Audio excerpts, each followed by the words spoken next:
Tim gabungan dari Direktorat Jenderal Bea dan Cukai Kantor Wilayah Sumatera Bagian Timur dan Direktorat Reserse Kriminal Khusus Polda Sumatera Selatan menggagalkan penyelundupan lebih dari 200.000 benih lobster senilai kurang lebih 33,8 miliar rupiah. Sebanyak 225.664 ekor benih lobster yang hendak diselundupkan ke negara Malaysia ini disita oleh petugas gabungan dari 2 unit mobil di kawasan Jalan Yusuf Singadekane, Palembang. Bibit lobster ini dikemas dalam kantong plastik dan dimasukkan ke dalam 27 box.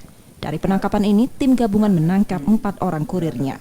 Ini tangkapan yang kelima, dan ini tangkapan yang terbesar dari yang sebelum-sebelumnya.